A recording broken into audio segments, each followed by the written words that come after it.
Hello everyone, this is Mr. Akash Sharma and welcome in the Raghuvansh Convent School. Student, this is your science period, class 9 chapter है हमारा आज का 5 chapter.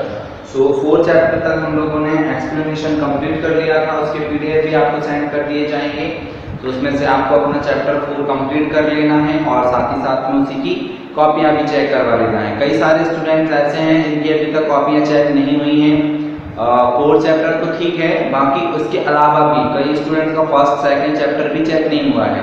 तो जितने भी ऐसे स्टूडेंट्स हैं वो जल्द से जल्द अपनी कॉपियां भी चेक जरूर करवा लें। नेक्स्ट अब हम देखने वाले हैं चैप्टर 5।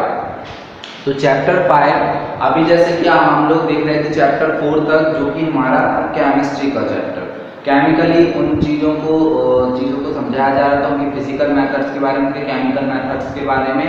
और ज़्यादा से ज़्यादा अभी हमने एटम्स के बारे में पढ़ा, इलेक्ट्रॉन, प्रोटॉन, न्यूट्रॉन, इन सभी चीज़ों के बारे में पढ़ा, जो कि सारे के सारे केमिकलाइज चीज़ें होती हैं। अब साइंस को कुछ पार्ट्स में जैसे कि डिवाइड किया गया है। फर्स्ट पार्ट होता है केमिकल या केमिस्ट्री जिसको बोलते हैं। दूसरा जो होता है फिजिक्स, जिसमें फिजिकली उनकी चीज़ों के बारे में रीड करने को मिलता है। और फिर थर्ड पार्ट जो होता है वो होता है बायोलॉजी। सो बायोलॉजी, ये 3 पार्ट से मिलकर के साइंस सब्जेक्ट, मोस्टली यही 3 पार्ट्स होते हैं। बाकी इसके अलावा अभी और भी चीज़ें आ जाती हैं, तो वो इन 3 के अंदर ही आती हैं। तो जो मेन चीज़ थी केमिस्ट्री, उसका एक पोर्शन पूरा था, वो हमारा फिनिश हो चुका है, यानी फर्स्ट चैप्टर 4 तक के बीच में जो केमिकलाइज पोर्शन था वो खत्म। अभी चैप्टर 5 से एकदम नया टॉपिक स्टार्ट होगा, बिल्कुल ही नया टॉपिक है आप सभी के लिए। तो बहुत कॉन्सेंट्रेट होकर के इसको ध्यान से पढ़िएगा, क्योंकि कई स्टूडेंट का एक कमेंट आया था कि सर चैप्टर 4 हमें थोड़ा सा टफ लगा। मैंने कहा क्यों टफ लगा? Elements, electron, proton, neutron, atoms, इन सब के बारे में था, बहुत ही स्मूथली और बहुत धीरे लेकर के चला मैं, तो फिर क्यों टफ लगा कि सर हमने स्टार्टिंग के चैप्टर्स नहीं देख पाए। तो जिन बच्चों ने फर्स्ट सेकंड चैप्टर नहीं देखे होंगे उनको तो 4 ऑब्वियसली लगना ही है डिफिकल्ट, क्योंकि जब स्टार्टिंग ही नहीं देखेंगे तो आगे की चीज़ तो कठिन होती है। तो चैप्टर 5 की स्टार्टिंग है हमारी बायोलॉजी की। तो यहाँ से हम स्टार्ट करते हैं। The chapter name is the fundamental unit of life.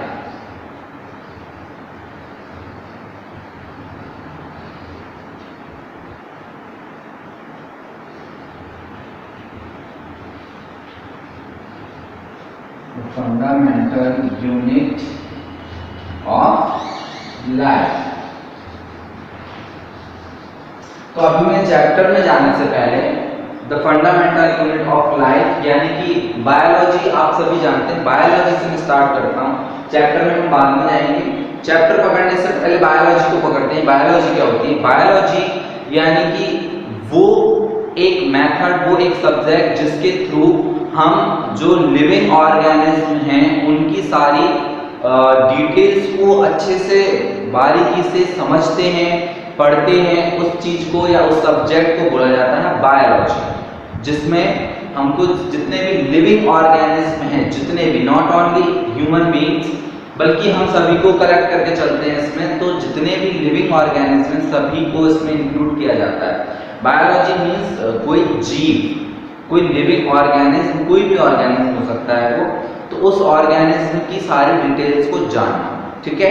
तो बायोलॉजी होता है। बायोलॉजी में बेसिकली आपको यही चीज़ें पढ़ने को मिलेंगी। तो हमारे बायोलॉजी के समथिंग यही 4 to 5 चैप्टर्स रहेंगे। मैं आपको बता ही देता हूँ कितने रहेंगे बायोलॉजी के चैप्टर। अरे ये इंडेक्स क्यों नहीं खुल रहा भाई? हाँ, ये आ रहा है इंडेक्स। तो आपने जैसे कि देखा 4 चैप्टर हमारे केमिस्ट्री के हो गए, फंडामेंटल ऑफ लाइफ, टिश्यूज, और 7 चैप्टर भी और 8th भी। हाँ, तो 8 तक 5, 6, 7, 8 ये जो 4 चैप्टर रहेंगे आपके, ये पूरे बायोलॉजी के चैप्टर रहेंगे। फिर 9 से लेकर के 15 तक के चैप्टर ये आपके फिजिक्स में आ जाएंगे, ठीक है। तो बायोलॉजी में 5 से ओनली 8 तक के चैप्टर्स हैं, ठीक है, यानी कि 4 चैप्टर हैं, 5, 6, 7, 8। इन चारों चैप्टरों में आपको बायोलॉजी यानी कि पूरी तरीके से आप ये समझ लीजिए, इस चीज़ के बारे में पढ़ना है कि कैसे इंसान का पूरा, नॉट ओनली इंसान के बारे में ज़्यादा बताएंगे, वैसे भी इंसान को ही लेके चलता हूँ, लेकिन पूरी जो लिविंग ऑर्गेनिज्म है उनकी किस टाइप से संरचना हुई, किस टाइप से उनका रिसर्चेज हुई, किस टाइप से उनका पूरा बनना हुआ, ये हमको पढ़ना है। तो मेंटली आप इस चीज़ के लिए प्रिपेयर्ड रहें कि हमें किस चीज़ के बारे में पढ़ना है। यूनिट्स ऑफ लाइफ के बारे में जैसे कि मैं आपको बताऊं, जहां से हमारे बायोलॉजी को स्टार्ट किया गया है, तो ऐसा नहीं है कि बायोलॉजी आपकी 9th क्लास से स्टार्ट हो रही है। पहले की क्लासेस में भी बायोलॉजी से रिलेटेड काफी चैप्टर्स हमने पढ़े थे और उनके बारे में उन प्रीवियस क्लासों में नॉलेज हम लोगों ने गेट किया था। इस क्लास में आप देखते हैं कि लाइफ से स्टार्ट हो रहा है। लाइफ कैसे स्टार्ट हुई, कोई भी लिविंग ऑर्गेनिज्म था उसका पता कैसे चला कि ये लिविंग है या नॉन लिविंग है, क्योंकि बायोलॉजी जो सब्जेक्ट बना वो लिविंग्स के लिए ही बना। जितनी भी लिविंग थिंग्स थी उनके बारे में डिटेल्स निकालने के लिए ही एक सब्जेक्ट स्पेशली बनाया गया।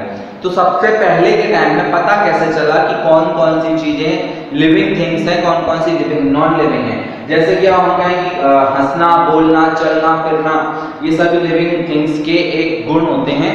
तो इस गुणों से पता चला होगा कि ये लिविंग्स हैं। नहीं, ये एक नॉर्मल बात है जो कि हम सोचते हैं, बट ऐसा नहीं है। ऐसा क्यों नहीं है? लिविंग थिंग्स के बारे में पता तो चला, लेकिन उनके कुछ बेसिक गुण डिसाइड किए गए साइंटिस्टों के द्वारा कि स्पेशली इन गुणों को रखने वाले जो भी चीजें होंगी वो लिविंग थिंग्स कहलाएंगी। तो उन चीजों में, उन गुणों में क्या रखा गया होगा आप देखेंगे लिविंग थिंग्स में, वही जैसे कि हंसना, बोलना, चलना, ये सब लिविंग थिंग्स में। तो आप देखेंगे कि एग्जाम्पल के लिए ट्री जो है लिविंग थिंग है, लेकिन ना तो वो हंसता है, ना वो चलता है, ना ही वो बोलता है। तो फिर उसको कैसे डिसाइड किया गया, कैसे इन चीजों को डिस्क्राइब किया गया अलग अलग टाइप से कि वो लिविंग है कि नॉन लिविंग है। ठीक है, अब आप देखेंगे जानवरों को, तो जानवर ठीक है अपनी लैंग्वेज में बोलते हैं, लेकिन हंसते तो नहीं है, चलते हैं, खाते हैं, सब कुछ होता है। लेकिन living things, non living things का पता लगाना सबसे बड़ी एक बात थी, एक अपॉर्चुनिटी थी, एक बड़ा क्वेश्चन मार्क था कि कैसे पता लगाया जाए कौन लिविंग कौन नॉन लिविंग।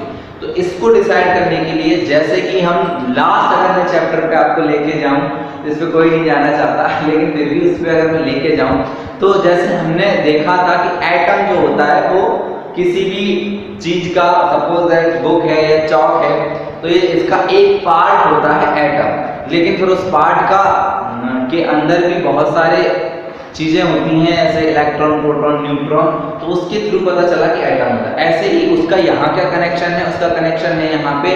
ऐसे ही हर एक चीज के अंदर, यानी कि लिविंग थिंग्स के अंदर, चीज यानी लिविंग थिंग जितनी भी हैं, उन सभी के अंदर पता लगाने के लिए उनके बाहरी गुणों को नहीं देखा गया, उनके अंदर की चीजों को देखा गया। अंदर चीज यानी कि उनके टिश्यूज, सबसे इंपॉर्टेंट कि जिसके टिश्यूज यानी कि सेल जिस टाइप से वर्क करते हैं, सेल होता है, सेल्यूलोज होता है, तो वो जिसमें है, जिस टाइप से वो वर्क कर रहा है, वो सभी चीजें लिविंग थिंग्स कहलाएंगी।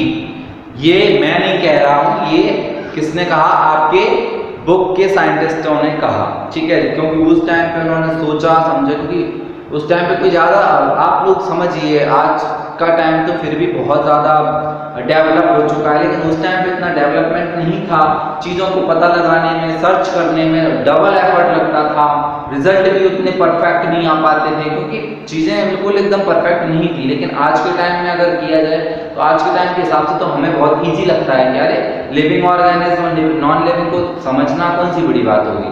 लेकिन हम आज के हिसाब से सोच रहे हैं ना, आज से आप 1000 साल 500 साल पहले का सोचिए, उस टाइम पे पता लगाना कितना मुश्किल रहा होगा। कि पहली बात तो ये चीज़ ही नई थी सबके लिए, ठीक है नहीं, तो अब वो नई चीज़ का ढूंढना एक बहुत बड़ी बात थी उस टाइम के लिए। तो लिविंग थिंग्स के लिए एक डिसाइड किया गया कि जिनके पास में टिश्यूज वर्क करते हैं, टिश्यूज का स्ट्रक्चर फिर उस टाइम में डिफाइन करने की बारी आई कि जो टिश्यूज वर्क करते हैं वो लिविंग थिंग्स हैं। अब टिश्यूज का स्ट्रक्चर किस टाइप से डिफाइन किया जाए वो बायोलॉजी में देखने को मिला। तो आज का जो वीडियो है स्पेशली मैंने चैप्टर को स्टार्ट करने के लिए नहीं बनाया था। आज का जो वीडियो है वो मैंने बायोलॉजी को स्टार्ट करने के लिए बनाया था, क्योंकि 5 चैप्टर से जो आपकी बायोलॉजी स्टार्ट हो रही है उसका सबसे इंपॉर्टेंट चैप्टर आप समझ लीजिए बेस, जिसको कहा जाएगा फंडामेंटल यूनिट ऑफ लाइफ। अगर ये आपका क्लियर हो गया ना बेटा चैप्टर, तो नेक्स्ट जो आने वाले चैप्टर्स है ना उनमें बिल्कुल एफर्ट नहीं करना पड़ेगा। आप खुद देखते हैं कि जो आपके सीटी टेस्ट होते हैं उसमें क्वेश्चन आंसर नहीं पूछे जाते, उसमें क्या पूछा जा रहा है आपसे, ऑब्जेक्टिव्स। अब ऑब्जेक्टिव्स बुक में होते भी हैं, नहीं भी होते हैं, नहीं होते हैं तो बना करके मैं पूछता हूँ, तो कहाँ से बनते हैं वो ऑब्जेक्टिव, यहीं से तो बनते हैं कि हमारी जो क्लास लग रही है उस क्लास में हमको क्या क्या चीजें बताई जा रही हैं उनको बेसिकली ध्यान से देखना है, प्रैक्टिस करने की कोशिश करनी है, चैप्टर को रीड करने की कोशिश करनी है। क्वेश्चन आंसर्स भी आएंगे एग्जाम्स में, क्वेश्चन आंसर्स भी आएंगे, मैं ऐसा विरोध नहीं करता क्वेश्चन आंसर्स का, क्वेश्चन आंसर्स भी करना बहुत ज़्यादा जरूरी है, लेकिन क्वेश्चन आंसर तो ऑटोमेटिकली ही हो जाएंगे जब आप चैप्टर को ठीक से समझ लेंगे। चैप्टर अगर समझ में आ गया तो क्वेश्चन आंसर कौन सी बड़ी बात है। आप लोग ध्यान जिस पे देना है, फोकस जिस पे देना है, चैप्टर एक्सप्लेनेशन के टाइम पे बहुत ध्यान देना है। मतलब ये समझ लीजिए जब चैप्टर का एक्सप्लेनेशन चल रहा है स्टार्टिंग के टाइम पे उसको कतई मिस नहीं करना। इसलिए मैंने आज का जो वीडियो है कुछ भी नहीं बताया, सिर्फ इंपॉर्टेंस आपको बायोलॉजी का इंपॉर्टेंस बताया है कि आज की जो वीडियो है बायोलॉजी की अगर अपने दृष्टि से देखें तो कितनी इंपॉर्टेंट है। टिश्यूज के स्ट्रक्चर की बात करते हैं हम, टिश्यूज का जो स्ट्रक्चर आया तो उस टाइम पे इस चीज को मॉडिफाई करना बहुत ज्यादा डिफिकल्ट था। टिश्यूज किस टाइप से होते हैं, किस टाइप से वर्क करते हैं, तो इन सब के बारे में जो टिश्यू या सेल है की बात उसको हम नेक्स्ट वीडियो में देखेंगे, क्योंकि उसका पूरा स्ट्रक्चर मैं आपको ड्रॉ करके बताना पड़ेगा, उसके स्ट्रक्चर को समझेंगे किस टाइप से वो वर्क करती है। ओके स्टूडेंट, आई होप आपको बायोलॉजी जैसे ही हमारी स्टार्ट हुई है आप लोगों को इसमें बहुत मजा आएगा और इसको आप अच्छे से समझेंगे तो बहुत आपको इंटरेस्टिंग भी लगेगा। Okay students, thank you for watching, stay home and stay safe.